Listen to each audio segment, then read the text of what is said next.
Inicia agora a gravação, o áudio está pegando, né? Essa é a nossa quarta webconferência. E o objetivo dessa webconferência é apresentar um exercício bem completo sobre aplicação de elementos finitos para análise de treliças. E a gente também vai fazer hoje uma introdução. Uma introdução, a gente vai apresentar o tópico sobre aplicações de elementos finitos para análise de pórticos planos. E vocês vão ver que é muito similar ao que a gente desenvolveu lá para a aplicação de elementos finitos para treliça. Né? A gente vai ver que a estrutura é similar. E como o Caio aqui está falando no chat, é isso mesmo. Esse arquivo, gente, ele não abre no MATLAB. Ele é um arquivo para ser aberto no software SMS, que é um software open source. Tudo bem? Então, eu vou compartilhar aqui minha tela. Tá? Vou compartilhar a tela inteira. E aí eu quero que alguém me fale se vocês estão vendo, né, aquele infinito ou realmente está vendo o exercício bonitinho, né, na tela inteira. Dá pra ver o Dá pra exercício. ver o exercício. Tá conseguindo acompanhar? Dá para acompanhar bonitinho aí o exercício? Tipo, dá Aham. para identificar os números, tudo bonitinho? Perfeito. Então, gente, esse exercício especificamente é o último exercício da lista de exercícios de vocês.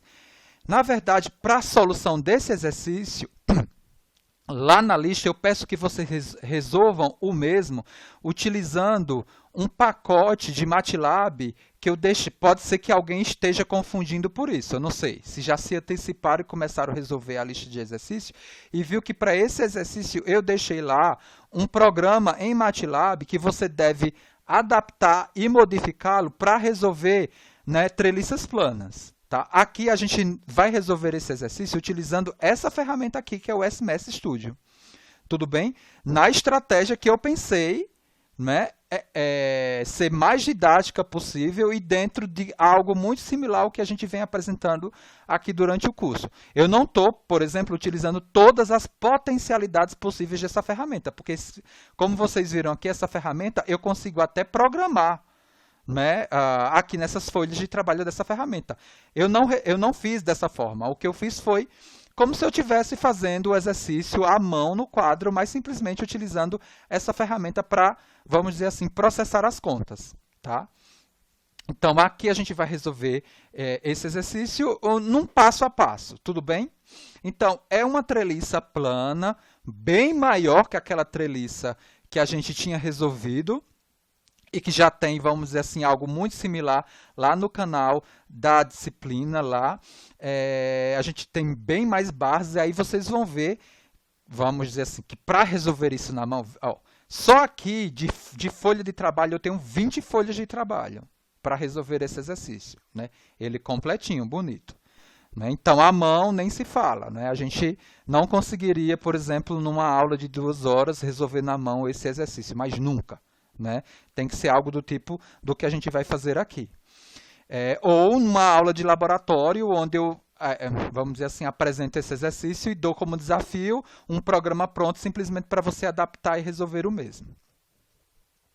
O que é que acontece? Eu já fiz aqui, né, a numeração de número de elementos e em vermelho, em verde, isso aqui é verde, tá? Apesar de confundir com preto, eu tenho números em vermelho, que são os nós, que eu atribuí, tá, para cada um dos nós dessa treliça.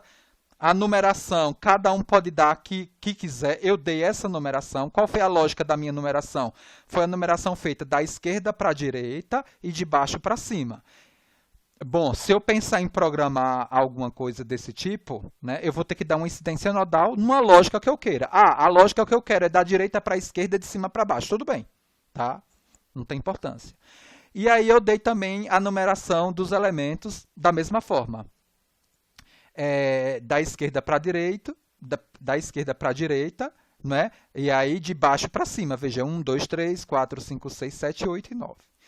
Então, o primeiro questionamento que eu tenho que fazer aqui, vamos dizer assim, no sentido de eu conseguir comparar, vamos dizer assim, valores exatos e aproximados principalmente de esforço, para saber. Porque assim, eu preciso de alguma forma fazer essa comparação. E aí a treliça mais fácil de fazer essa comparação é uma treliça isostática, porque se fosse peristática, para eu calcular isso aqui na mão, né, vamos dizer assim, por uma metodologia lá que você possivelmente viu nas disciplinas, né, anteriores a essa, daria muito trabalho. Então, nesse caso daqui é uma estrutura isostática e a primeira coisa que eu faço aqui é justamente enxergar isso. Como? Bom, pela vinculação que eu tenho aqui na treliça, né? Eu tenho um apoio que me dá 3 reações de apoio, então eu sei que a estrutura ela é isostática externamente. E ela vai ser também isostática internamente por conta dessa conta aqui que eu faço embaixo, né? O que é que acontece? Cada uma das barras de treliça vai ser um elemento finito e vai ser uma incógnita, vamos dizer assim, em termos de esforço normal e de tensão normal, né? Então, na verdade, eu tenho 9 incógnitas. Só que em cada nó eu tenho, na verdade, 2 equações para se calcular, né? Vamos dizer assim, essas 9 incógnitas. Então, a conta que eu faço é o quê? 2 equações associadas a 6 nós que eu tenho, me dá 12 equações. Mas como eu já tenho 3 equações de equilíbrio no plano, então, no final, eu tenho, na verdade, 9 equações para se determinar aqui as minhas 9 incógnitas. Então, como 9 é igual a 9, ok, a estrutura é isostática internamente. Possivelmente em mecânica dos sólidos, o professor mostrou para vocês essa conta. Então, quando eu encontro, né, essa igualdade, o número de barras igual a esse valor dado por essa conta daqui, não é? 2 vezes o número de nós menos 3 equações de equilíbrio, eu consigo, né, afirmar que a estrutura é isostática internamente. E externamente eu estou já enxergando a mesma, né, que ela é isostática externamente. E aí eu consigo calcular pelo método dos nós todos os esforços dessas barras. Depois vocês podem fazer, né? Eu não fiz na mão, tá? Mas vocês podem fazer na mão para comparar com os resultados de esforço que a gente vai encontrar lá embaixo. Tudo bem até aí, gente? Tudo bem? Sim. Perfeito? Então podemos continuar. Eu estou aqui organizando nessa tabela aqui uma lógica muito similar ao que eu fiz para esse tipo de exercício quando eu desenvolvi um outro exercício de treliça, que é aquela situação onde eu defino o elemento, eu defino a incidência nodal, né? Ou seja, por exemplo, esse elemento 1 eu defini como incidência nodal o nó 1 para o nó 2. Professor, eu poderia ter dado uma incidência para o elemento 1 do nó 2 para o nó 1? Posso, não tem problema nenhuma. Por quê? Porque o que eu vou encontrar aqui de seno e cosseno para essa situação não vai me mudar o resultado que eu vou obter aqui embaixo, tá? Quando eu fizer uma programação para calcular a matriz de rigidez, não da forma que eu fiz aqui, né? Entrando diretamente com o cosseno e com o seno. Aqui não, aqui eu preciso entrar com o ângulo. E aqui, a forma que eu coloquei nesse exercício, eu preciso definir o ângulo para ele calcular a matriz de rigidez. Mas a gente vai explicar isso já já, porque eu quero fazer as duas coisas para a gente alimentar, vamos dizer assim, essa lógica que muitos alunos têm dificuldade e não conseguem entender muitos dos programas que eles pegam para aplicar para resolver treliça plana. Então, possivelmente, um programa que você vai pegar, né, para resolver treliça plana, ele vem, vamos dizer assim, com esse tipo de tabela e com esses elementos aqui que precisam ser calculados, né? Tipo, que é o seno e o cosseno de cada elemento com o módulo de elasticidade e a área, e o comprimento do elemento, que é basicamente isso que eu preciso de entrada para calcular a matriz de rigidez. Com isso feito, pronto, o programa segue. Então, é basicamente esse tipo de tabela. A incidência nodal, gente, não importa se você faz essa tabela. A incidência nodal não importa, porque a incidência nodal que eu der, esse L, esse seno e esse cosseno, eles estão calculados em cima das coordenadas nodais em relação à referência que eu dei da incidência nodal. Por exemplo, se eu chamasse aqui do nó I de 2 e esse nó J de 1, eu iria trocar esses valores. tá? O 3,66 iria para cá, o zero iria para cá, tá? Tudo bem? Mas o L e o seno e o cosseno, o L daria o mesmo, possivelmente o cosseno daria menos 1, consegue entender isso? O cosseno daria menos 1, mas a matriz que eu ia obter aqui é a mesma, gente. Não vai mudar. Tudo bem? Perfeito? A incidência nodal eu dou, mas ela não importa, né? Ela não vai impactar no resultado final aqui do cálculo da matriz de rigidez. Ela impacta no tipo de ângulo que eu defino. Por exemplo, nessa situação, iria mudar o ângulo. Né? Veja, de 1 para 2, o que é que eu estou dizendo aqui, gente? De 1 para 2, o meu sistema de coordenada local... Ah, uma coisa. Aqui eu começo com o sistema de coordenada global fincado aqui no nó 1. E o sistema é positivo, o x da esquerda para a direita e o y de baixo para cima. Tudo bem, gente? Tá? Tem essa observação, que eu estou começando aqui, né, considerando que meu sistema de coordenada global está afincado no nó 1, para fazer sentido isso daqui que eu estou mostrando nessa tabela. Tudo bem? Então, o que é que acontece? Se eu dou a incidência nodal do elemento 1 de 1 para 2, isso significa o quê? Que meu sistema de coordenada local no elemento, o x', ele é de 1 para 2. Então, o positivo dele é para cá. E isso faz toda a diferença quando eu apresento aquela situação da rotação, da transformação da coordenada global, né, para local, ou da local para global. Lembram da transformação? Que foi a transformação que me definiu essa matriz de rigidez aqui. Tudo bem? Então, veja, se eu tivesse dado a incidência nodal de 2 para 1, o que é que acontece? O meu x local, nesse elemento, ele estaria aqui. Consequentemente, veja, eu teria um ângulo diferente desse. Vamos lá. Eu vou colocar aqui a situação original, que é a incidência nodal de 1 para 2. Então, de 1 para 2, eu tenho o local coincidindo com o global. Então, qual é o ângulo? Qual é o ângulo entre x local e o x global? Hein, gente? Se os eixos se coincidem no mesmo sentido, qual é o ângulo? É o ângulo zero. Tudo bem? Alô?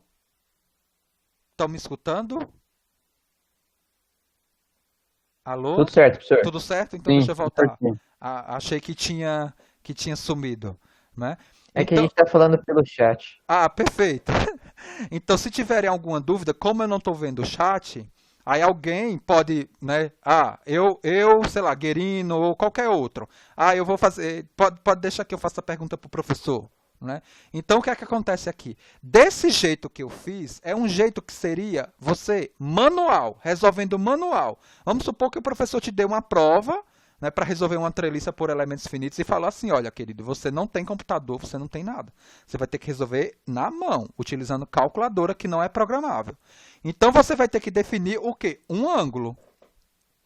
Né? Um ângulo para calcular o cosseno e o seno. Ou fazer alguma tabela desse tipo. Vamos supor que você decidiu fazer o exercício não definindo o seno e o cosseno diretamente, mas calculando o ângulo para depois sim processar o seno e o cosseno desse ângulo, que vai dar esses mesmos valores, que a gente vai ver aqui. Então, o ângulo que você precisa pegar é o ângulo entre o x global e o x local de cada elemento. Então, nesse caso daqui do elemento 1, o x global está aqui, da esquerda para a direita. O positivo. No elemento 1, o meu x local, como a incidência nodal que eu dei foi do nó 1 para o nó 2, o x local, ele segue também o eixo da barra, que coincide, né, com o global do meu problema geral. Então, de 1 para 2, ou seja, o positivo meu local é da esquerda para a direita e coincide. Então, nesse caso aqui, o ângulo que eu dei faz todo sentido com isso. Por quê? Porque é o ângulo zero. né? Não tem diferença entre o global e o local. Agora, vamos supor que eu tivesse dado uma incidência 2 para 1.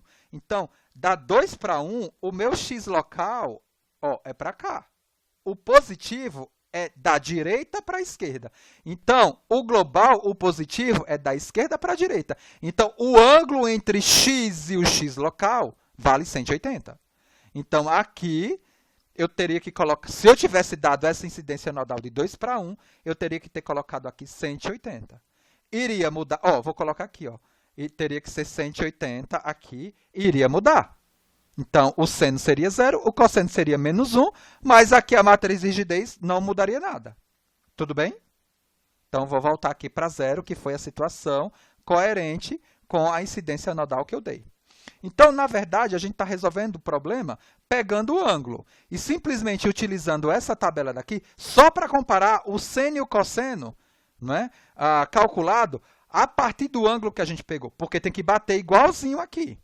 É uma forma da gente conferir. Mas eu poderia ter resolvido o problema simplesmente pegando os dados dessa tabela e substituindo isso daqui por S e C, obtidos daqui, com o L daqui. Perfeito, poderia. Né? Simplesmente aqui eu só quis fazer de uma outra forma, porque isso derruba muito aluno em outras disciplinas, que o professor dá treliça lá e dá a matriz de rigidez, e ele dá o problema para o aluno resolver, e ele simplesmente mostrou a matriz de rigidez lá e não explicou para o aluno que o ângulo que você coloca para caracterizar aquela matriz de rigidez é um ângulo de transformação, que vai do x global para o x local da barra. Então, aqui eu tenho o L, tenho o módulo de elasticidade já com a unidade compatível do meu problema e a área da seção transversal com a unidade compatível do meu problema e o comprimento da barra também em unidade compatível do meu problema, e eu calculo a matriz de rigidez do elemento 1. Veja, a matriz de rigidez do meu problema de treliça, ela tem uma dimensão de 4 por 4. Só que esse problema aqui, como eu tenho 6 nós, eu vou ter, gente, uma matriz de rigidez 12 por 12 antes da aplicação das condições de contorno. Todo mundo consegue entender já isso? Eu vejo o número de nós do meu problema de treliça, eu multiplico por 2, já sei a dimensão da minha matriz de rigidez antes da aplicação das condições de contorno. Pergunta, qual é a dimensão da matriz de rigidez após a aplicação das condições de contorno? Ela cairia para que ordem? 8. Seria o quê? 8 para 12. 9, né?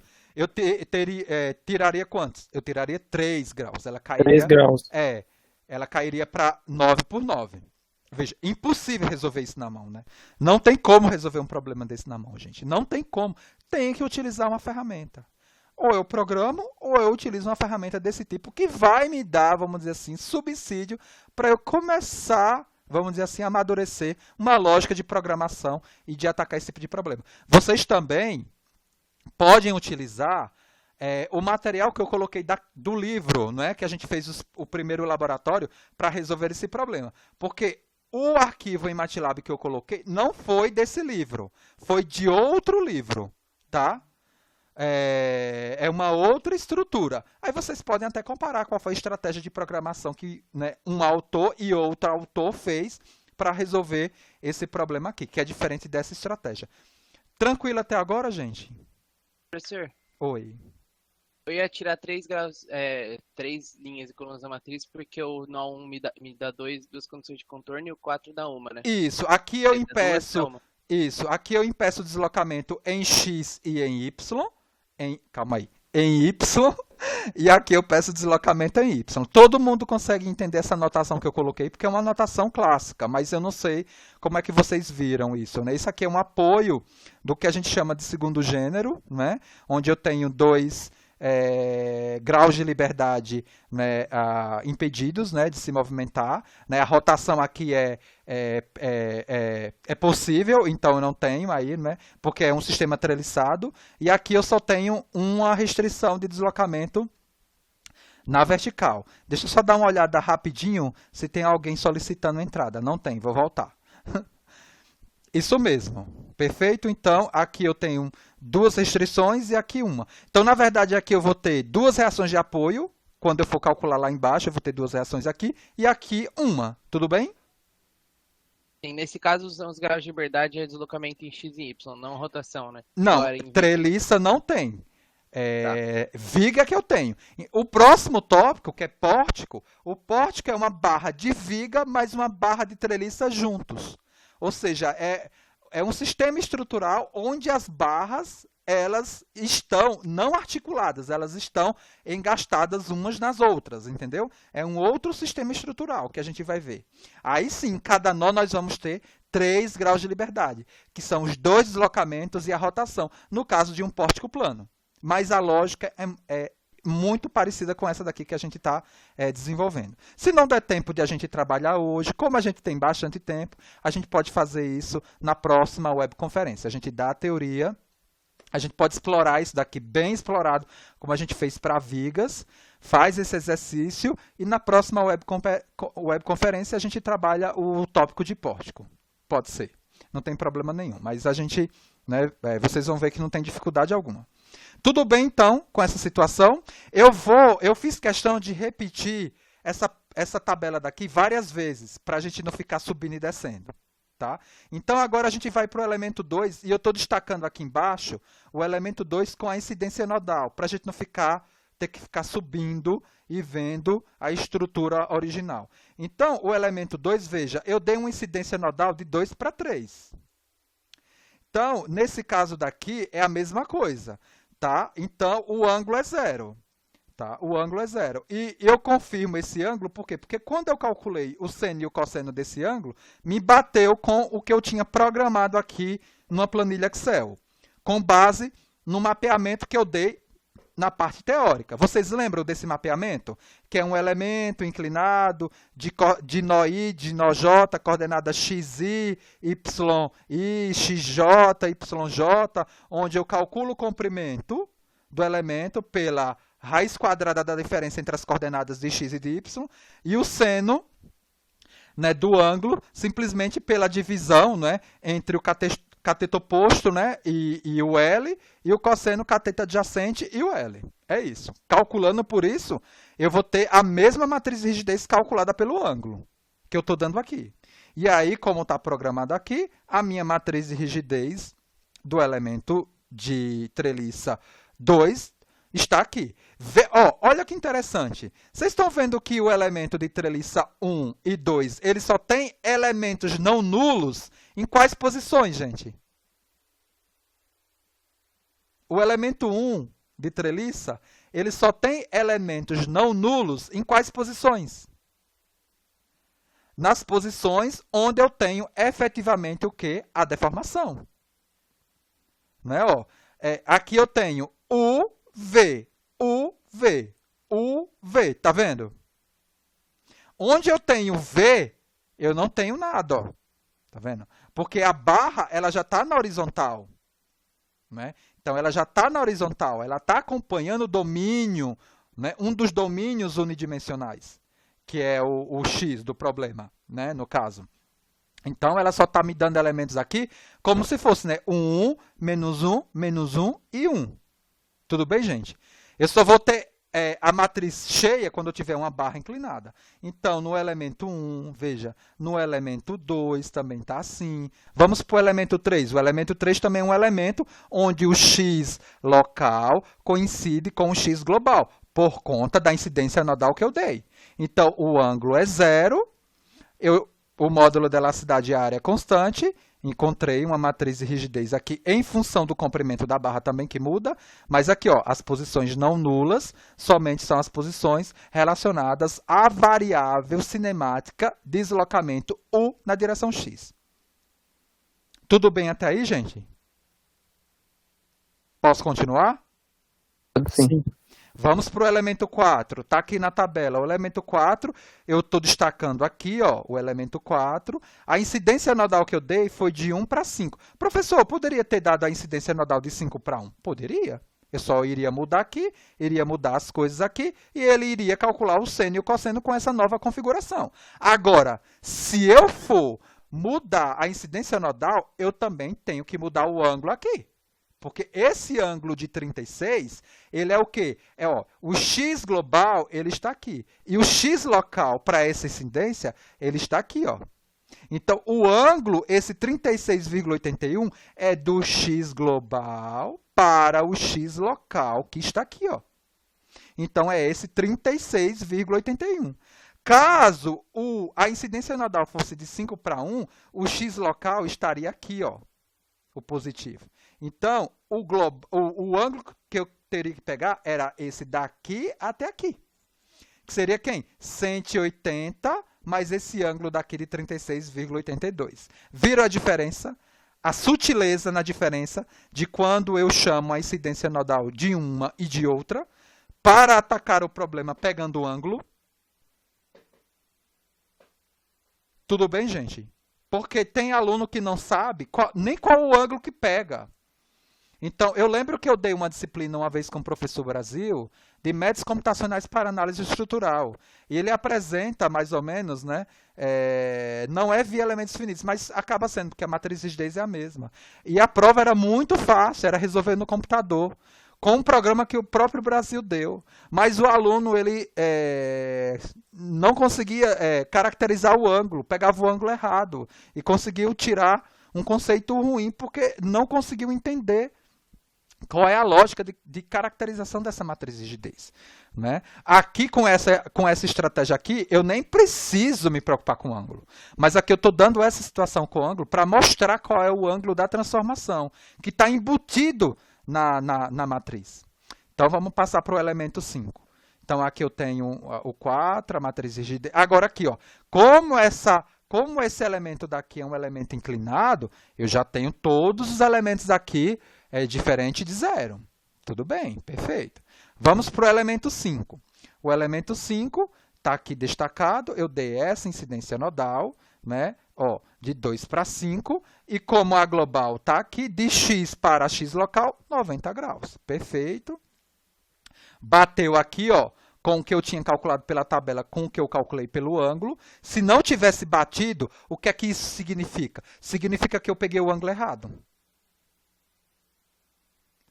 Tá? Se não tivesse batido o valor, eu peguei o ângulo errado, né? Para a incidência nodal que eu dei, né? Para a incidência nodal que eu dei, peguei o ângulo errado.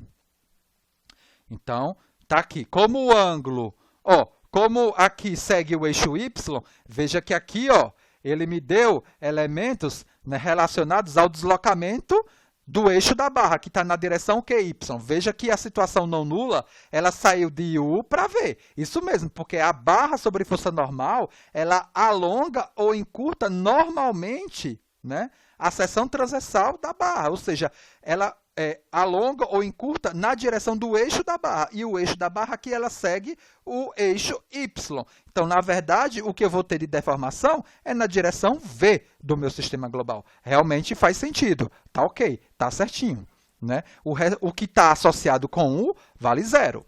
Perfeito. Vamos para o elemento 6. O elemento 6, eu destaco ele aqui. Eu dei uma incidência nodal de 3 para 5. Veja, o meu x global está para aqui, né? Para esse sentido aqui, ó. E o meu global está aqui. O ângulo que eu tenho que pegar é daqui até aqui. Por isso que deu esse 143,18, né? Que é 90 mais esse ângulo daqui de dentro, ó. Tá? E aqui, ó, bate direitinho com o cálculo que eu fiz aqui na tabela, utilizando aquele mapeamento lá que a gente viu na parte teórica. E aí eu tenho a matriz de rigidez elemental. Vamos para o elemento 7. O elemento 7, ele está destacado aqui, é um elemento vertical. A incidência nodal que eu dei foi de 3 para 6. O ângulo é 90 graus, o comprimento dele 2,74. O seno e o cosseno batem com o valor, né, que foi calculado aqui pela tabela, perfeito. Está aqui. Como é um elemento na vertical, tá? Eu vou ter elementos aqui, linhas e colunas nulas, que era o de se esperar. Vamos para o elemento 8. O elemento 8 é um elemento inclinado.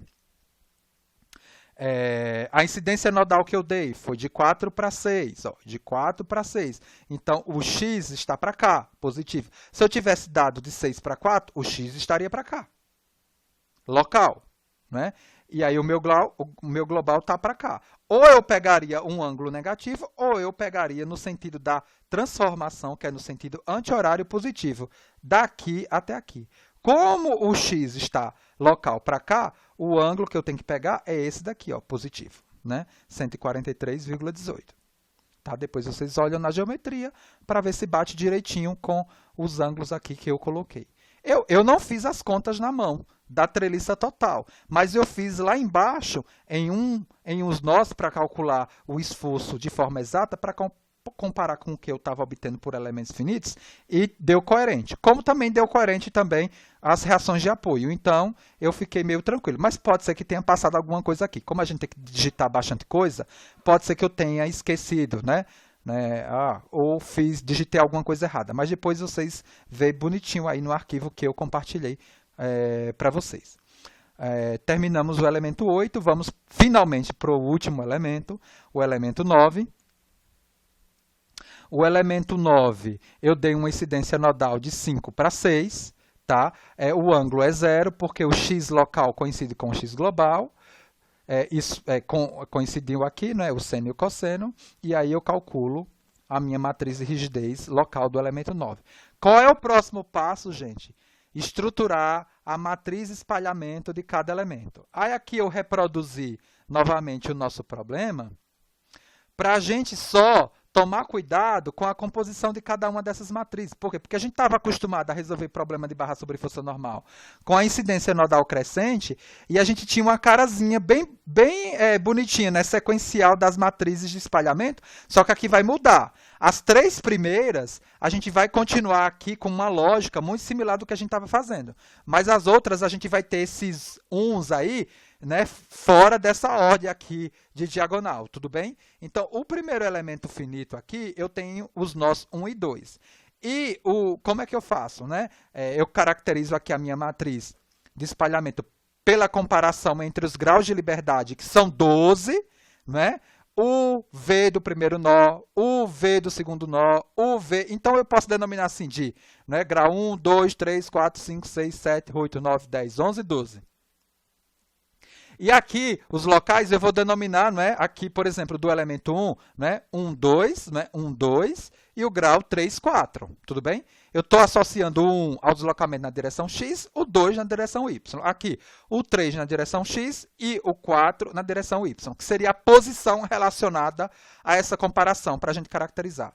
Como aqui 1, 2, 3 e 4 vai coincidir com 1, 2, 3 e 4 aqui do elemento 1, então por isso que eu tenho a matriz de espalhamento aqui nessa condição diagonal, que são os 4 primeiros graus de liberdade. Porque o que é que eu faço? O 1 é igual a 1? Está aqui. O 1 é igual a 2? Não, é 0. O 1 é igual a 3? Não, 0. O 1 é igual a 4? Não, 0. E assim vai. O 2 é igual a 1? Não, 0. O 2 é igual a 2? Então, 1. E assim vai. Tudo bem, gente? Para a matriz do espalhamento do elemento 1 é essa, do elemento 2 é essa, porque aqui o 2, veja que só baixou, né? Porque o elemento 2 eu tenho o grau 3 e 4, 5 e 6. O elemento 3 é o 5 e 6, e o 7 e o 8. Agora veja, o elemento 4, a minha matriz de espalhamento mudou um pouquinho, viu? Por quê? Porque no elemento 4, quais são os graus? É 1, 2... né? E o 5 é quem? É o 9 e o 10.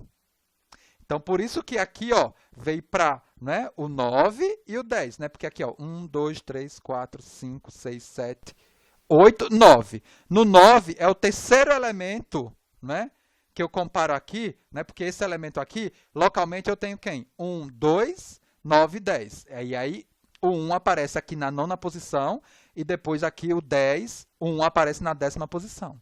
Tudo bem, gente, com essa matriz de espalhamento 4 aqui? É a comparação entre os graus globais, os 12, e os locais do elemento. No caso do elemento 4, os graus locais, do jeito que eu estou denominando aqui, é 1, 2, 9 e 10. Tudo bem? Para o elemento 5, ó, quais são os graus? 3, 4, 9 e 10. Está aqui, ó, 3, 4... né? 9, 10. Para o elemento 6, 5, 6, 9, 10. Está aqui. E Para o elemento 7 está aqui, ó, é o 5, 6, 11, 12. Tudo bem? Ó, 1, 2, 3, 4, 5. Por quê? Porque quando eu tiver aqui no global, no elemento 5, o 5 é igual a 5 local? Aí vem 1. Né? O 5 é igual a 6? Não. O 5 é igual a 11? Não. O 5 é igual a 12? Não. Aí o 6 é igual a 5? Não. O 6 é igual a 6? O 6 é igual a 11? Não. O 6 é igual a 12? Não. Quando eu tiver aqui no 11, o 11 é igual a 5? Não. É igual a 6? Não. É igual a 11? Tudo bem, gente? E o 12? O 12 é igual a 5? Não. Ao 6? Não. Ao 11? Não. Ao 12? Sim. Perfeito? O 8, né? A matriz de espalhamento 8 está aqui, que vai ser o 8, 7, 8 e a 11, 12. E, finalmente, o 9, que vai ser os graus de liberdade 9, 10, 11, 12. Então, essa daqui está aqui embaixo. Aí a gente vem para a montagem da matriz global. Aí eu fiz aqui em 2 parcelas para caber aqui na minha folha de trabalho. Eu fiz uma KG1, né? Ou seja, aqui porque a KG total é a KG1 mais a KG2. É a soma agora total, né? Que agora vai ter aqui uma soma com a compatibilidade matricial aí imposta, né? Agora eu posso fazer essa soma, que eu vou estar somando 9 matrizes de dimensão 12 por 12, e aí eu posso somar. E aí a gente está agora com a nossa matriz 12 por 12 antes da aplicação das condições de contorno. Tudo bem? Veja que eu perdi um pouquinho aquela condição de banda, né? Eu estou vendo aqui, ó, que eu tenho um pouquinho de elemento não nulo aqui, né? Mas basicamente fica, né, bastante elemento em torno da diagonal principal ainda. Vamos lá. A próxima etapa é caracterizar o vetor de força global. Como é barra de treliça, eu vou ter o vetor de força global a partir do elemental. Cada vetor elemental ele vai ter 4 entradas e todas nulas, porque eu não tenho força uniformemente distribuídas na treliça. O que eu tenho só é força concentrada. Isso a gente vai colocar a posteriori. Já já a gente entra. Então, eu só coloquei aqui, né, os 9 elementos nulos. A gente iria somar, né, vai me dar um vetor de 12 por 1 nulos. E agora eu coloco as forças concentradas. Por isso que eu estou colocando aqui um FG modificado. Quais são as forças concentradas nesse problema? São as forças ativas e as forças reativas. As forças reativas elas vão estar no nó 1 e no nó 4, e as forças ativas elas vão estar onde? No nó 3 e no nó 6. Agora, cuidado. No nó 1, eu tenho 2 forças reativas, uma que segue a direção Y e outra que segue a direção X. Por isso que nessas 2 posições aqui, eu estou substituindo o zero original por uma reação de apoio Rx1 e por uma outra reação de apoio RY1. Tudo bem, gente? Sim. Agora, eu vou colocar a contribuição nesse vetor global, a força que está no nó 3. Veja, no nó 3 eu tenho uma força de 5,34 kN. Essa força de 5,34 kN, ela está associada ao grau de liberdade vertical, deslocamento na direção Y. Tudo bem? E segue o sentido negativo do eixo que eu coloquei como positivo, que foi de baixo para cima. Por quê? Porque aquelas coordenadas lá, veja, são coordenadas positivas, todas que eu dei. Então, o meu eixo positivo foi de baixo para cima. Então, esse valor aqui dessa força, ele tem que entrar obrigatoriamente negativo. Tudo bem? Na posição do grau de liberdade que ele contribui. Vamos lá. Qual é a posição? 1, 2, 3, 4, 5, 6. Então, é na posição 6, porque nesse nó o 5 é x e o 6 é y. Então, a gente vai contar lá no vetor a sexta posição, ó. 1, 2, 3, 4, 5, sexta posição. E eu coloquei aqui menos 5,34 vezes 10 a 3, transformando aí na unidade que está compatível aí com o que eu dei para o restante do problema. Perfeito? Vamos lá para outra força concentrada, que é uma força reativa, que é aqui, ó, No nó 4. No nó 4, em que posição? Na posição do grau de liberdade, ó, 2, 4, 6, 7 e 8. Então, na oitava casa... Ah, e aqui eu estou assumindo que as minhas reações de apoio, elas seguem os sentidos positivos, tá? Não tem importância, porque aqui, isso daqui até vai sumir, porque quando eu for aplicar as condições de contorno, nesses locais aqui onde tem, ó, 1, 2, 3, 4, 5, 6, 7, 8, que é a RY4. Nessas posições aqui, RX1, RY1 e RY4, eu vou ter que substituir essas entradas pela condição de contorno, que é 0. Então, esses valores aqui dessas forças reativas, elas vão sumir, mas depois eu recupero fazendo aquele procedimento que a gente já sabe. E a última força concentrada que eu tenho que colocar aqui no meu sistema é a força que está aqui horizontal, aplicada no nó 6, que é no grau de liberdade 11, né? Porque aqui eu tenho um grau de liberdade no nó 6, 11 e 12. Só que o 11 é o x e o 12 é o y. O 11 na situação positiva. Então, lá eu vou na 11ª posição do vetor e coloco 1,78 vezes 10 a 3. Pronto, montei o meu vetor de forças globais finais.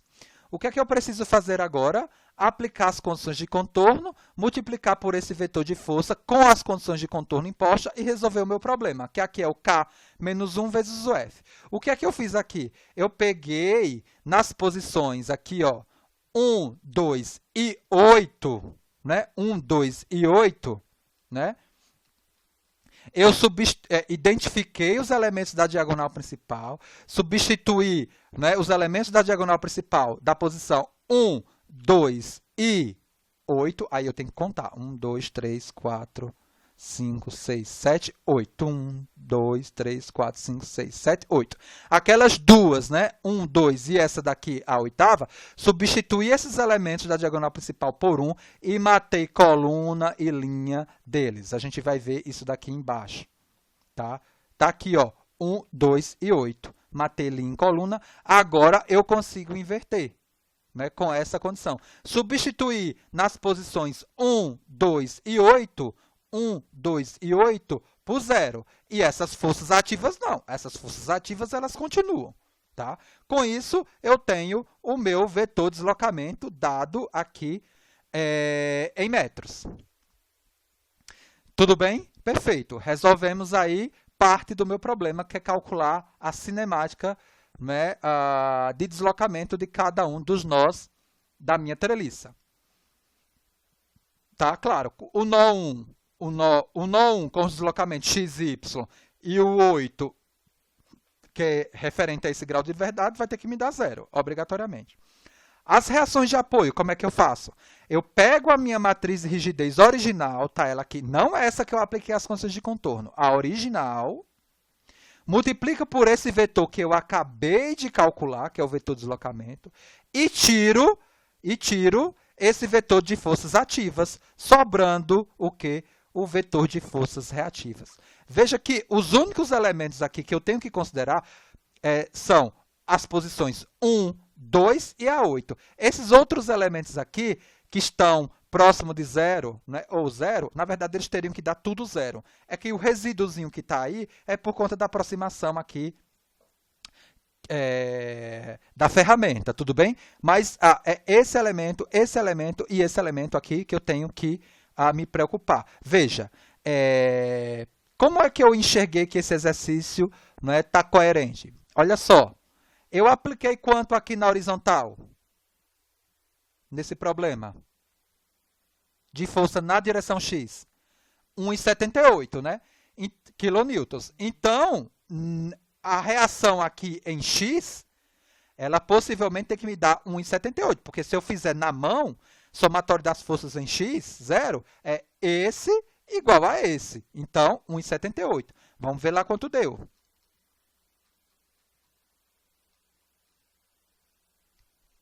Olha aqui, ó, 1,78 kilonewtons. E negativo, que faz todo sentido, né? Porque tem que dar no sentido contrário ao que eu estou aplicando, né? No sentido contrário no que eu adotei como positivo para a direção x. Perfeito.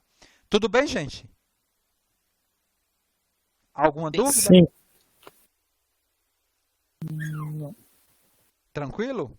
Agora vamos para a última etapa do exercício, que é calcular as forças normais nas barras. Por exemplo, para esse problema, professor, eu consigo calcular as forças normais nessas barras aqui, utilizando uma metodologia simples? Sim. Como a treliça é isostática, eu consigo resolver pelo método dos nós e pelo método das seções. Veja, mas vai te dar um trabalho danado, mas você pode fazer. O que a gente vai apresentar aqui não é metodologia dos nós, método dos nós ou método da seção. É utilizando elementos finitos. Seria um pós-processamento.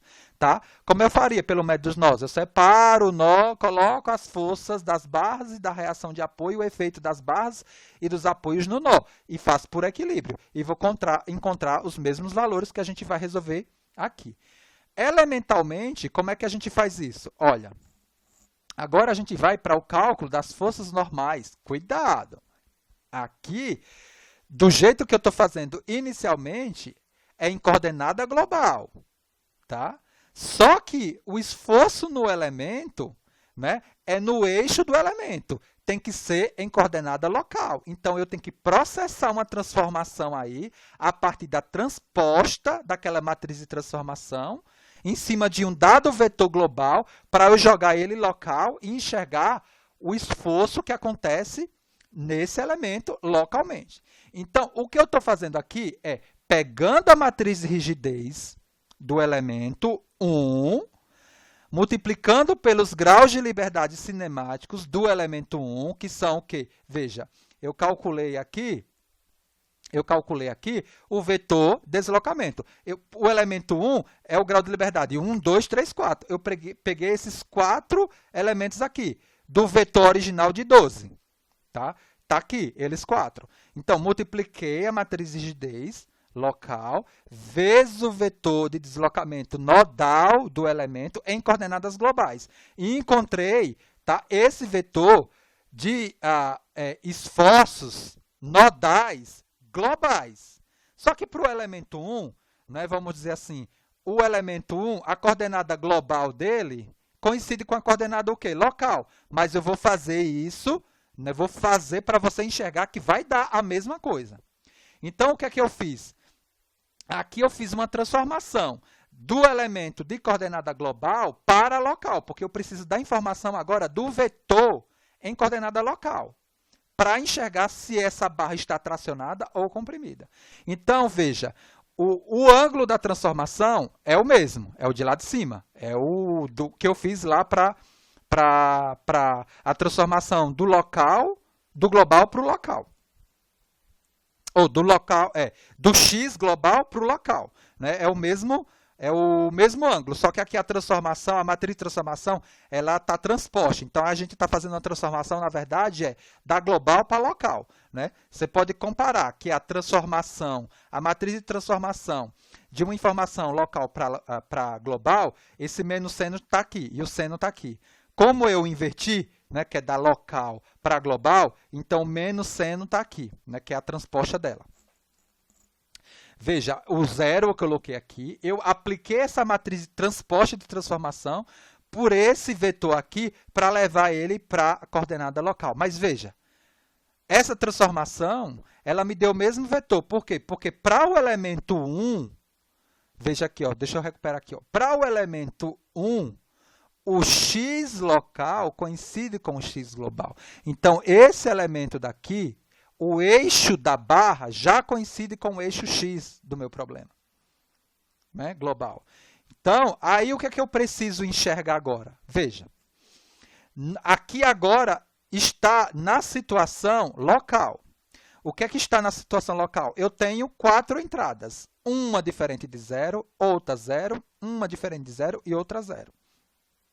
O que é que isso significa? Eu tenho o nó 1 aqui e o nó 2. Então, o primeiro elemento, negativo. Esse negativo significa o quê? Que eu tenho que ir de encontro ao meu x local positivo. O x local positivo, ele está de acordo com a incidência nodal. A incidência nodal nesse elemento foi do nó 1 para o nó 2. Então, o meu x positivo local é da esquerda para a direita. Então, se eu estou obtendo aqui, no sistema de coordenada local, um número negativo, isso significa o quê? Que essa força no nó 1, ela está da direita para a esquerda.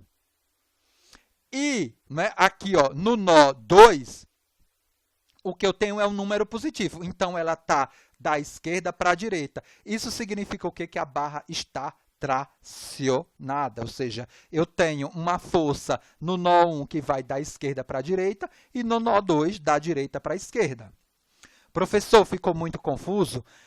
Não se preocupe, eu acho que nesse caso daqui eu não fiz nenhum desenhozinho, mas num problema lá de pórtico, eu fiz esses desenhos para cada um dos elementos, porque eu teria que, na verdade aqui, diminuir a minha tela e utilizar a ferramenta aqui da webconferência para fazer um desenhozinho. Mas a gente vai fazer para os outros elementos e a gente tenta, de alguma forma aqui, tentar explicar. E se vocês ficarem com dúvida, quando eu tirar a ampliação ou a janela inteira, eu tento, né, fazer aqui particularmente para uma situação e aqui tentar desenhar alguma coisa, para que fique mais clara a explicação, entendeu? O elemento 2, outra coisa, a barra está tracionada. Como é que eu, vamos dizer assim, conseguiria enxergar, né, que isso daí, né, faz sentido? Essa treliça, ela se comporta como uma viga de alma cheia, né, onde parte da viga vai estar tracionada e parte comprimida. Como eu estou colocando uma carga vertical de cima para baixo, se eu esquecer dessa carga, vamos supor assim, horizontal, o que eu vou ter é uma treliça em flexão, onde as barras inferiores elas vão estar tracionadas, né? E as barras, né? As horizontais. E as barras horizontais superiores, a barra horizontal superior, ela vai estar comprimida. Era isso basicamente que eu teria que esperar, né? Então, realmente, a barra 1, barra 2, barra 3, fisicamente assim olhando, teria que dar tracionada, que foi o que deu na primeira barra. E o valor faz sentido com o resultado exato, porque para esse nó específico eu abri a conta na mão e deu coerente. Tudo bem? Vamos para o elemento 2. O elemento 2, elemento 1, aqui, elemento 2. O elemento 2 é a mesma coisa, matriz de rigidez do elemento 2 e o vetor deslocamento nodal do elemento 2. Então, eu vim aqui e peguei as posições aqui no vetor global. O elemento 2, eu tenho a incidência nodal do nó 2 para o nó 3, então eu tenho os graus de liberdade 3 e 4, 5 e 6. Então, eu vim no vetor aqui de deslocamento, 1, 2, 3, 4, 5, 6. Peguei esses 4 elementos aqui, 1, 2, 3, 4. 3, 4, 5 e 6. Vocês vão ver que ele vai estar lá. Tá vendo? 3, 4, 5, 6. Calculei o vetor em coordenada global. Por quê? Porque esse resultado daqui, gente, o vetor de deslocamento está em coordenada global. Então, esse resultado das forças nodais, eles estão também em coordenada global, que eu preciso passar para a coordenada local por meio da transposta da matriz de transformação.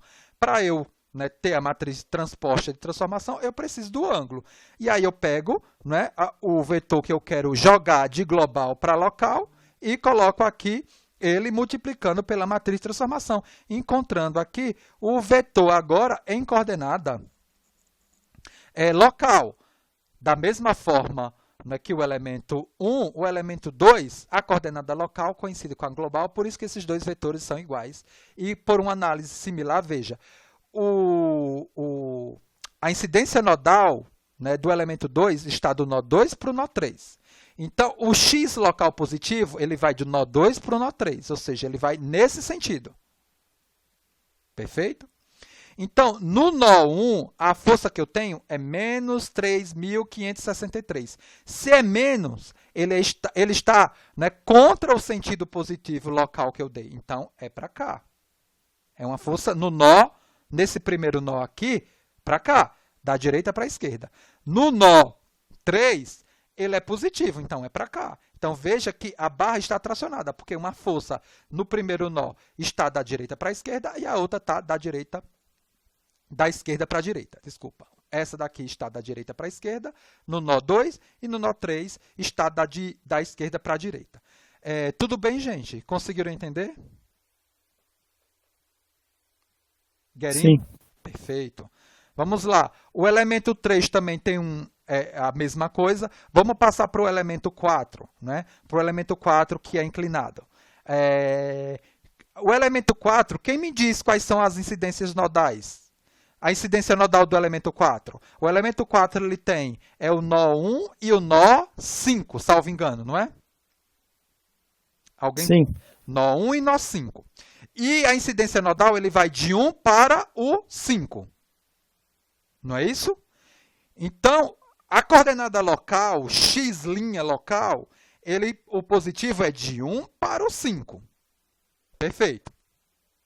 E o ângulo ele vai ser diferente de zero da transformação, né? Porque agora a barra está inclinada.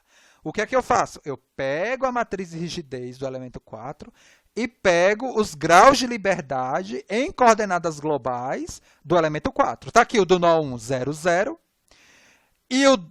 E o nó 5 são as entradas 9 e 10. Então, lá no meu vetor deslocamento, eu volto e procuro a 9 e 10. Então, 1, 2, eu já coloquei. 3, 4, 5, 6, 7, 8, 9 e 10. Então, vai ser 0,025 menos 0,04549. Vai estar lá esse vetor. São os elementos, né, são os graus de liberdade de deslocamento locais do elemento 4 em coordenada global. Está aqui. 0, 0 e aqueles dois valores que eu acabei de falar. Então, rigidez vezes deslocamento me dá força. Veja que aqui, diferentemente daqueles 3 primeiros elementos, eu tenho entrada não nula tanto em x e em y. Tá? Então, eu vou estar aqui com o meu elemento inclinado e em x, né, aqui eu vou ter um positivo de 1,78372 e um positivo aqui nesse nó de 1,33551. No outro nó, lá em cima, no nó 5, eu vou ter um negativo em x, que é quanto? Menos 178. A inteligência artificial aqui do celular. Menos 178, então, da direita para a esquerda, e menos 1,335 de cima para baixo. Global. Tudo bem, gente? É isso que está me falando aqui, esse vetor. Só que, com esses vetores, nessa condição, eu não consigo enxergar, não é, vamos dizer assim, se a barra está tracionada ou comprimida. Por quê? Porque eu tenho que jogar esses dois pares de vetores em coordenada global para a coordenada local. Como é que eu faço isso? Eu pego a matriz de transformação transposta e multiplico ela por esse vetor em coordenada global, levando esse vetor de coordenada global para um vetor de coordenada local. Esses elementos aqui eles têm que ser zero. Veja que a ordem de grandeza dele, desse para esse, é muito pequena. Ele está dando um elementozinho aqui diferente de zero por conta da aproximação. Mas se eu transformar isso aqui, por exemplo, em quilonewton, eu vou dividir isso daqui por 1000. Então, vai dar um número bem próximo de zero. Tudo bem? Então, aqui, esse elemento em coordenada local, o que ele está me falando? No nó 1, eu tenho um valor positivo.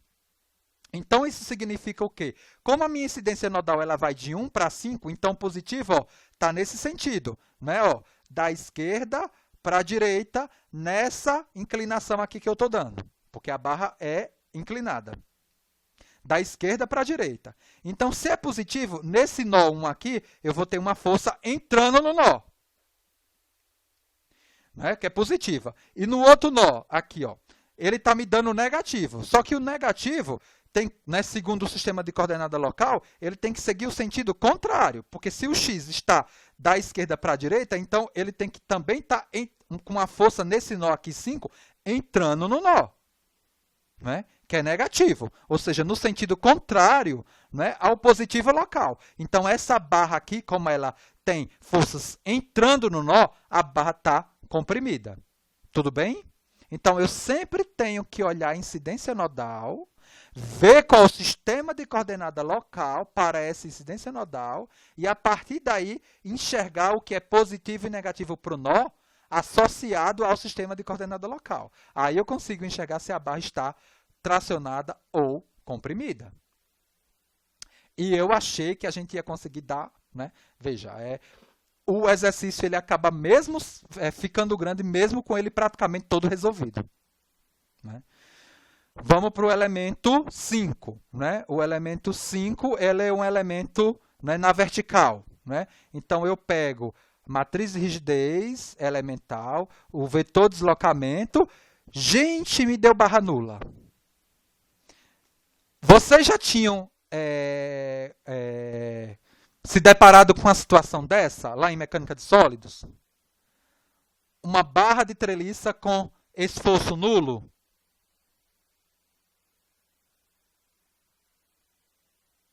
Vocês tinham resolvido algum exercício desse tipo? Que te dava um esforço nulo? Não. Não que eu me lembre. Mas pode dar, gente. Pode dar. E para essa barra faz todo sentido. Pelo método dos nós, você consegue matar fácil que essa barra é uma barra nula. Agora, aí a gente vai explorar um pouquinho de engenharia agora. Vou colocar vocês aqui numa situação de design, de projeto. Por que essa barra, mesmo sendo nula, ela está aí? Né? Então, o que é que acontece aqui? Veja, se eu utilizasse o método dos nós para resolver, né, essa barra, essa treliça, vamos supor que eu pegue e isole esse nó 2. Nesse nó 2, o que é que eu vou ter? Eu vou ter a força da barra 1 no nó 2, a força da barra 2 no nó 2 e a força vertical, né, da barra 5 no nó 2. Veja que eu vou aplicar o equilíbrio, somatória das forças em x0. Então, possivelmente, essa barra tem que me dar o mesmo valor de esforço dessa barra, do nó 1 e do nó 2. A gente vai conferir embaixo, porque eu não conferi isso, mas tem que dar. E quando eu fizer a somatória das forças na vertical, o que é que eu vou ter? A barra 5 igual a quanto? A 0, porque nesse nó aqui eu não tenho nenhuma outra força. Então, a barra 5 ela tem que ser 0 mesmo. Obrigatoriamente. Então, isso pode acontecer. Mas e por que ela está aqui? Mesmo sendo nula? Alguém tem, assim, uma ideia?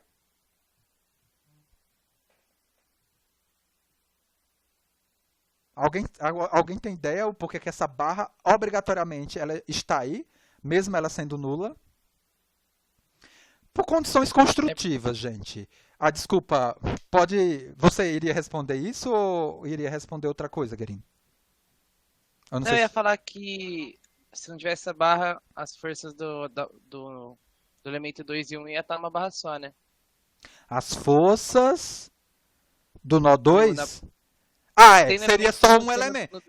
Seria só um elemento, consequentemente eu aumentaria o comprimento desse elemento e eu poderia ter algum problema, né, na construção, vamos dizer assim, dessa estrutura, por ter esse vão muito grande, entendeu?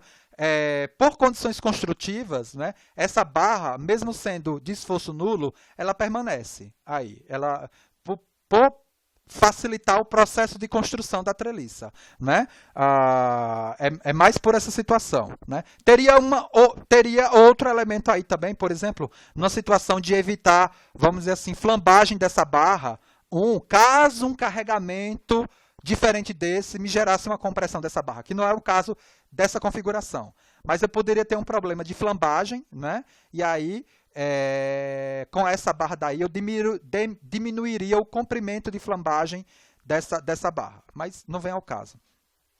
Mas sim, eu posso ter barra, né, vamos dizer assim, com esforço nulo. Interessante, né? Foi um caso Professor, aqui. Oi. você pode voltar rapidinho no elemento 4? Posso. Porque eu não estou conseguindo entender fisicamente por que ele sofreria compressão, olhando lá no desenho. Lá no desenho? No 4. Vamos lá. Veja que aqui, vamos subir. Veja que o primeiro, localmente, né, localmente, eu estou falando, né? Eu tenho um valor positivo e em cima eu tenho um valor negativo. Tudo bem? Vamos lá. Vamos para o desenho, que facilita. Então, aqui embaixo, no nó, nesse elemento daqui, eu tenho uma força o quê? Negativa, não é? Não é isso? Certo. E em cima aqui eu tenho uma força, localmente o quê? Não, é o contrário. É o contrário, né? É o contrário. Embaixo é o quê? Deixa eu ver. Não, calma. Positiva e negativa, né? Embaixo... vamos aqui, elemento 4. Me ajudem para eu não errar de novo. Elemento 4. Local positivo e em cima negativo. Certo. Então, no nó 1 eu tenho uma força positiva, ó, nó 1 positivo, para a gente não esquecer. Nó 1 positivo. Então, positivo significa o quê? Significa que eu sigo o sentido positivo do eixo local. O eixo aqui da barra do elemento 4, ele vai de 1 para 5, não é? Porque não foi essa a incidência nodal? Então, o positivo ele tem que ir de 1 para 5. Então, o positivo meu está aqui, ó, de 1 para 5. Ele empurra, né? Teria uma setinha aqui empurrando, né? Ó. Tudo bem? Sim. Na verdade, eu entendi o processo depois para ver os sinais. O que eu estou na dúvida é para verificar isso. Olhando o desenho. Olhando a estrutura? Olhando a estrutura, para esse carregamento é fácil. Mas não necessariamente você simplesmente olhando a estrutura, você vai entender que qual barra vai estar tracionada, qual barra vai estar comprimida e qual barra é nula. Porque imagine se eu coloco aqui um problema de 100 barras, com infinitas cargas.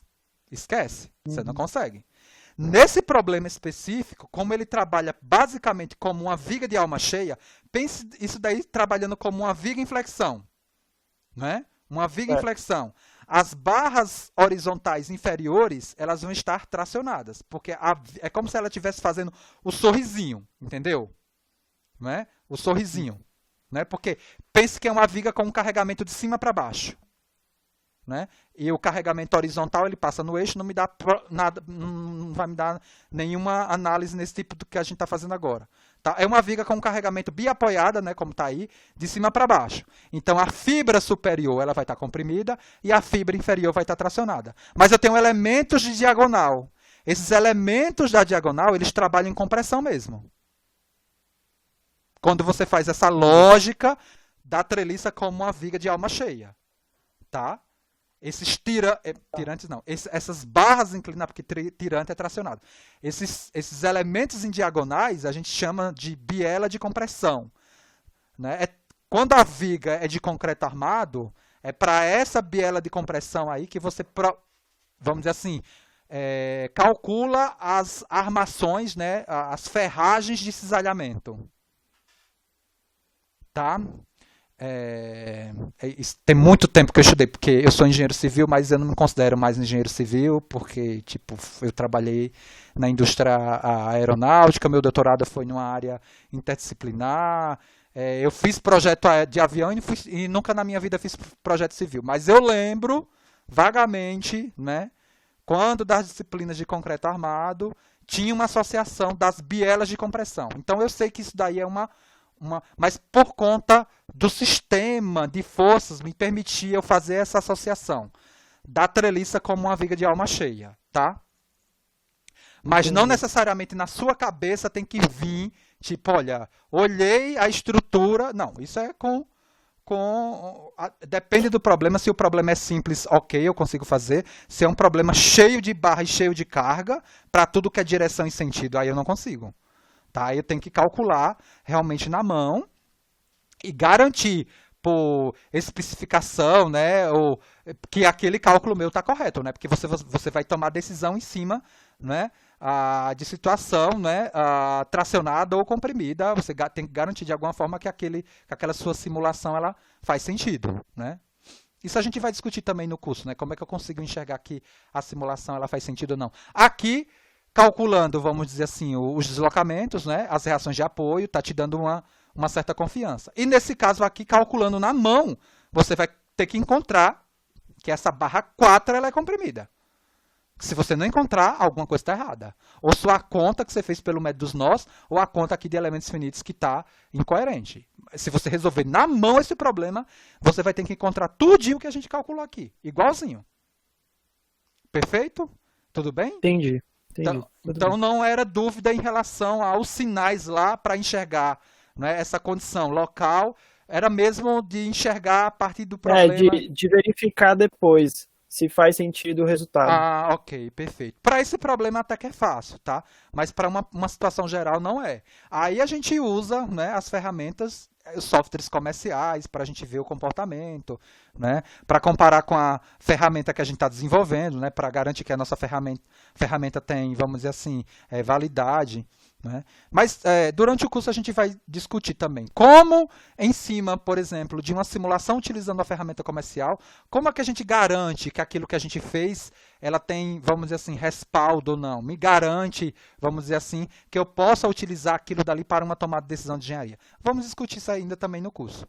Aí vocês vão enxergar das possibilidades. Por exemplo, eu vou trazer a experiência que eu tive na Embraer. O que é que a gente fazia lá para garantir que aquele modelo que a gente estava simulando por elementos finitos era confiável ou não para o cálculo de margem de segurança lá, para caracterizar os relatórios de certificação estática ou a fadiga que a gente desenvolvia lá, no caso, quando eu trabalhei, né, na parte de desenvolvimento de estruturas aeronáuticas. Tá?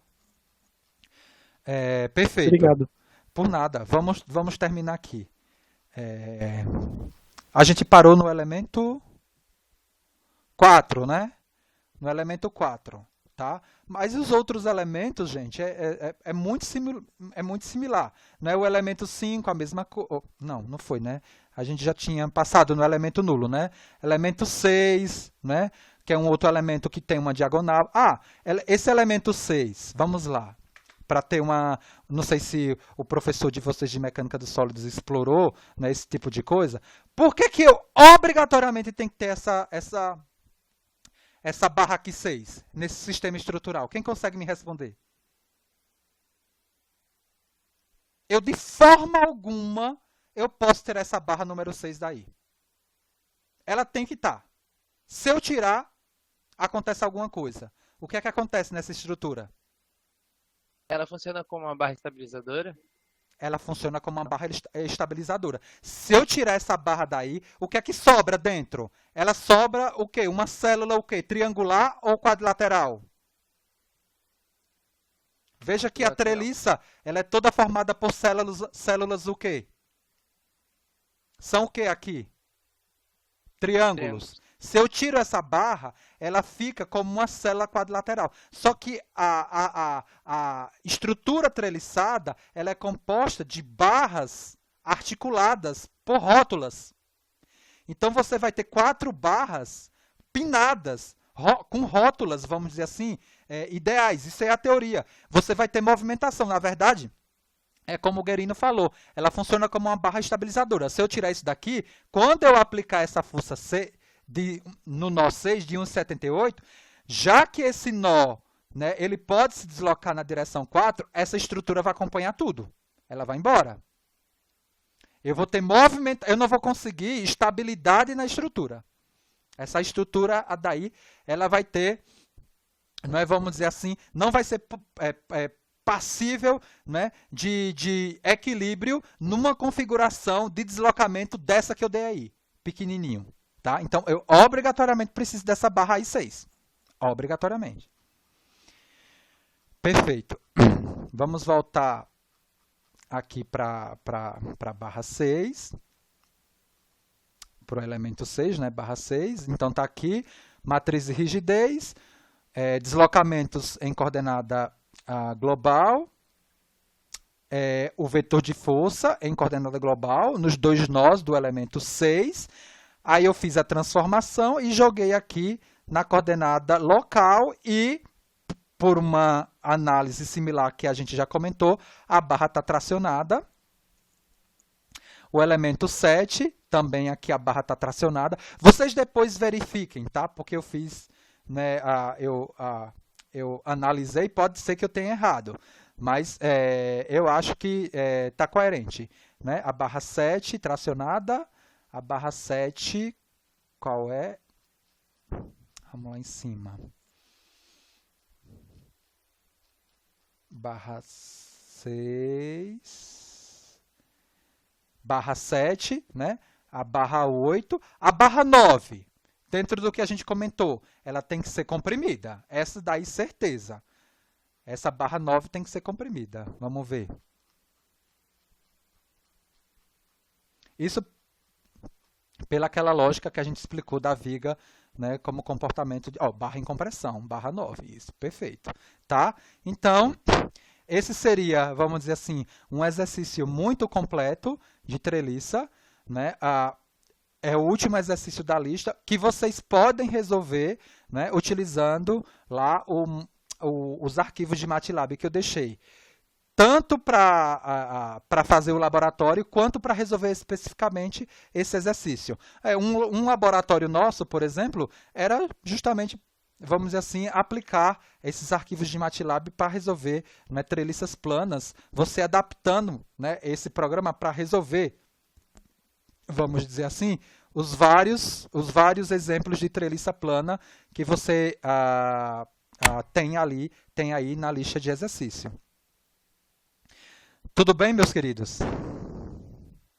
Como já está ficando tarde, né? 10h32, eu não vou matar vocês hoje dando essa teoria, não. A gente trabalha essa teoria na nossa próxima webconferência. Não tem problema nenhum. A gente não vai recuperar, ou a gente não está perdendo nada aqui, a gente só está ganhando, né? Indo paulatinamente, mostrando, né? Hoje teve menos gente, né? Vamos tentar animar o pessoal. Gente, por que está diminuindo? Vamos voltar, né? Vamos para a próxima conferência. O professor está lá, está se disponibilizando para antecipar, né, o assunto. Vamos aproveitar. Alguém tem alguma coisa a perguntar sobre o exercício? Lembrando que eu vou colocar esse vídeo lá no canal da disciplina, tá? E aí vocês podem também depois tranquilamente informar para os outros alunos que, né, esse vídeo já vai estar disponível, possivelmente hoje ou amanhã. E aí eu aguardo vocês também na próxima quinta-feira, na nossa quinta webconferência. Alguém tem alguma dúvida sobre esse exercício, gente? Por mim, não. Tudo bem? Acho que não, professor. E como é que vocês estão? Estão tudo bem? A família, os pais de vocês, familiares, está todo mundo bem? Tudo bem, graças a Deus. Graças a Deus. Se protejam, Também. né, todo mundo em casa, né? A gente vai aqui se ajudando. Vamos aqui manter, né, esses encontros para a gente, né, ir se ajudando e não perder, né, tudo o que a gente já trabalhou nessas 5 semanas. Murilo está perguntando aqui, no programa MATLAB que você colocou, o que você falou, esse pós-processamento das forças internas também é calculado? Eu acho que sim, Murilo. Eu acho que sim. É um programa, né? Assim, porque são 2 programas de treliça. Aí, como eu falei, vocês podem utilizar ou um ou outro. Na lista de exercício, eu estou pedindo para você utilizar um pacote que eu dou a denominação perfeitinha lá, né? Vamos dizer assim, da denominação do arquivo que está lá no site da disciplina. Você vai pegar esse programa, né, de MATLAB, baixar num diretório e aí vai explorar esse programa. Ele vai ter que ser adaptado para resolver esse exercício. Isso faz parte do próprio exercício, como eu falo lá no enunciado. E vai ter outro programa, que é um programa associado ao livro, que é aquele livro lá, né, MATLAB, Elementos Finitos com MATLAB, que a gente utilizou ele para o laboratório. Você pode também pegá-lo e adaptá-lo para resolver essa treliça. Sim, isso mesmo, Murilo. Possivelmente o professor Brasil, ele fez um programa, eu não sei se foi utilizando elementos finitos, mas basicamente se ele estabeleceu somente a matriz de rigidez, né, foi utilizando, né, assim, porque a gente chega na mesma matriz de rigidez, nos métodos lá que o professor Brasil apresentou, do elementos finitos que eu apresentei aqui. É a mesma matriz de rigidez, mas possivelmente vai ser uma lógica muito similar.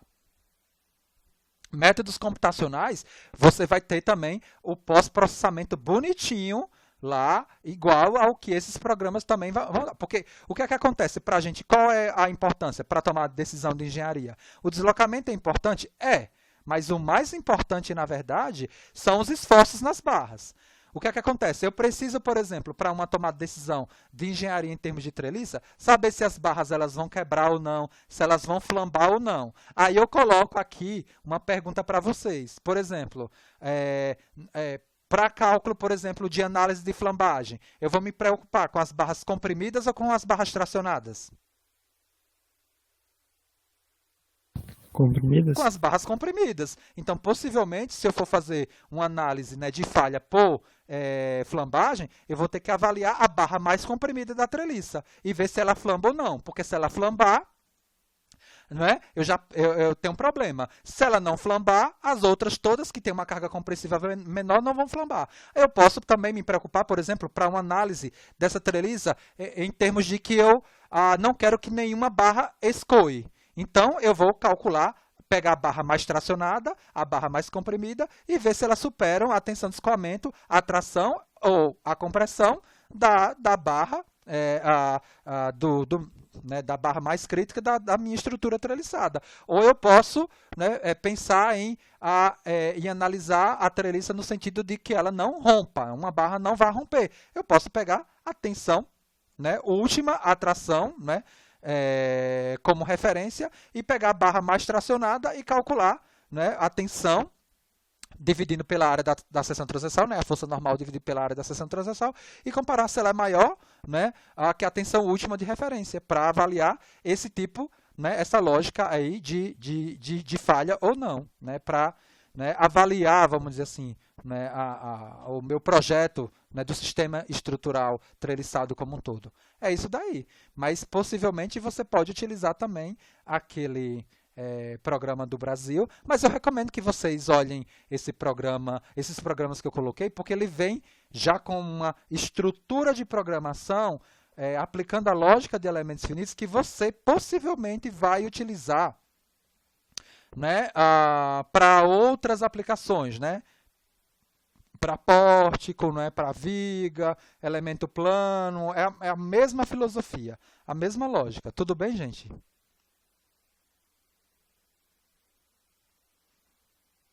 Alguma pergunta a mais? Podemos nos despedir? Eu não sei por que essa câmera deu problema. Deixa eu ver se eu inicio a câmera.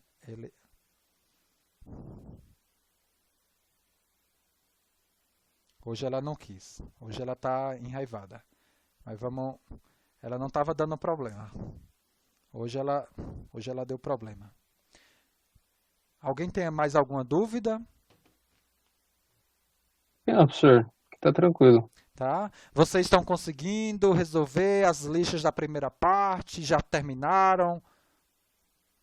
Vocês querem que eu proponha uma lista de exercício extra da primeira parte com exercício? Vocês querem que eu disponibilize provas anteriores no site da disciplina da primeira parte? Eu vou querer. Uhum. Então eu vou colocar, eu acho que umas 2 baterias de provas anteriores do que eu peço na primeira parte. Vou deixar lá como exercício extra. Tudo bem para vocês? Perfeito. Perfeito.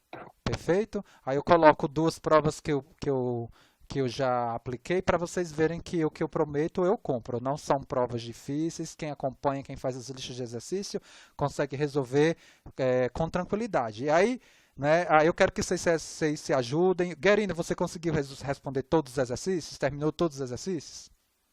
Da lista 3, sim, aí da 4 eu parei na metade. A lista 4 é o quê? Elementos finitos de É barra? Isso. Elementos finitos de barra. E os outros? Murilo, Elton. Elton, tá calado, Elton? A gente tem agenda, Elton, de reunião essa semana? Ah, perfeito. Então, não se esqueça de marcar, tá? É na próxima?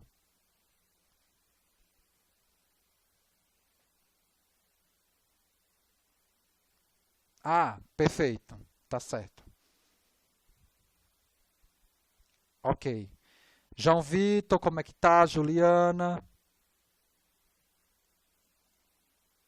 Como é que estão as coisas na primeira parte do curso?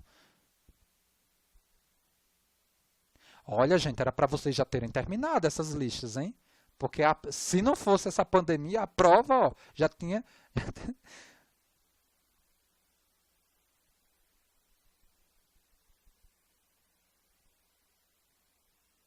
Perfeito. Então, gente, qualquer dúvida que vocês tiverem da primeira lista, não deixe, resolvam, me procurem, segunda e quarta-feira, vamos resolver, vamos matar todas as dúvidas. Vou colocar as provas para vocês resolverem, né? Mas não adianta, professor, não respondi nenhuma lista, só respondi aos exercícios da prova. Não, não é suficiente, porque o curso não é simplesmente para fazer a prova, e, né, o curso é para aprender, porque, né, resolver os exercícios da prova, não. É importante, sim, mas tem que conseguir entender as coisas que a gente está conversando, né? Esses exercícios da prova possivelmente vão ser muito similares aos exercícios que eu vou passar, até pode ser, mas não adianta querer decorar, né? Tem que entender as coisas que está fazendo. Tá? Então eu vou me despedir aqui de vocês, né? Boa noite. Próxima quinta a gente tem, né, mais uma webconferência. Tente motivar os outros alunos, né, perguntando por que está diminuindo a frequência. Né, aí a gente se encontra na próxima quinta-feira. E amanhã, né, das 6 às 7, eu estou aqui esperando vocês para quem tiver dúvida em relação às listas. Tá tudo bem? E aí eu vou só poder atender mesmo das 6 às 7, porque às 7 horas eu tenho uma reunião com 2 alunos meus de mestrado. Tá? E aí eu vou precisar me dedicar a eles. Tudo bem, gente? Tudo ótimo. Muito obrigado, professor. Obrigado Tudo bem, vocês.